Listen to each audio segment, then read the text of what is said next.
ഒരു പിഞ്ചു കുഞ്ഞിനെ പീഡിപ്പിച്ച് കൊന്ന അവനെ പിടിച്ച് ശിക്ഷിക്കുന്നില്ല. പക്ഷെ ഒരു പട്ടി ഒരാളെ കടിച്ചിട്ടുണ്ടെങ്കിൽ ആ ദേശത്തുള്ള പട്ടികളെ മൊത്തം പിടിച്ച് ജീവനോടെ കുഴിച്ചിടുന്ന നാട്ടുകാരെല്ലാം ഓടിക്കൂടി അടിച്ചു കൊല്ലുന്നു. നിങ്ങൾക്ക് എല്ലാവർക്കും ഇത് ശ്രദ്ധിക്കുന്ന പ്രിയപ്പെട്ട ജനങ്ങൾക്ക് മനസ്സിലാക്കാം. ഒരു മനുഷ്യ കുഞ്ഞിനെ പിഞ്ചു കുഞ്ഞിനെ പീഡിപ്പിച്ച് കൊല്ലുമ്പോ ആൾക്കാരെ മൊത്തം പിടിച്ചു കൊല്ലുന്നില്ല, പുരുഷന്മാരെ മൊത്തം പിടിച്ചു കൊല്ലുന്നില്ല, ചെറുപ്പക്കാരാണുങ്ങളെ മൊത്തം പിടിച്ചു കൊല്ലുന്നില്ല. അബദ്ധവശാൽ ഒരു പട്ടി കടിച്ചാൽ ആ ദേശത്ത് കാണുന്ന പട്ടികളെ മൊത്തവും പിടിച്ച് കൊല്ലുന്നു. അത് പാവമല്ലേ?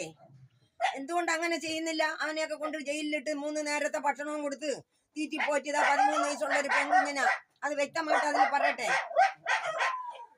അത് അവന്റെ വീട്ടിൽ പോ, അത് ആട്ടോയിൽ കയറിയതാണ്. അവൻ കൊണ്ടുവന്ന് വിറ്റ് എത്ര പേരാണ് ആ ഒരു കുട്ടിയെ ഉപയോഗിച്ചു നശിപ്പിച്ചു കൊന്നത്? അങ്ങനെയുള്ളവന്മാരെ അങ്ങനെയാണെങ്കിൽ മൊത്തം ആണുങ്ങളെ പിടിച്ചു കൊല്ലാൻ പറ്റുമോ? ഒരു പട്ടിയെ ഒരു കുറ്റം ചെയ്ത ഒരു പട്ടി ഒരാളെ കടിച്ച് ചുമ്മാ കടിക്കുകയൊന്നുമില്ല. ഈ വീട്ടിൽ വളർത്തുന്ന പട്ടിയെ കടി പഠിപ്പിച്ച് വളർത്തിയിട്ട് അസുഖം വരുമ്പോഴോ വേണ്ടാതെ വരുമ്പോഴോ പട്ടിയെ കൊണ്ടുവന്ന് കളയും. ഈ പട്ടി ആഹാരമില്ലാതെ അലഞ്ഞു റോട്ടിൽ കിടക്കുമ്പോഴാണ് ആരെങ്കിലും കൈ കാണിക്കുക കല്ലെടുത്ത് എറിയുക ചെയ്യുമ്പോൾ അത് കടിക്കുന്ന. ആ ഒരു പട്ടി അബദ്ധത്തിൽ കടിച്ചെന്ന് പറഞ്ഞ് ഈ ലോകത്തിലുള്ള പട്ടികളെ അത്രയും പിടിച്ച് ജീവനോടെ കുഴിച്ചിടുന്നു, തല്ലിക്കൊല്ലുന്നു. അത് ന്യായമായ കാര്യമാണ്?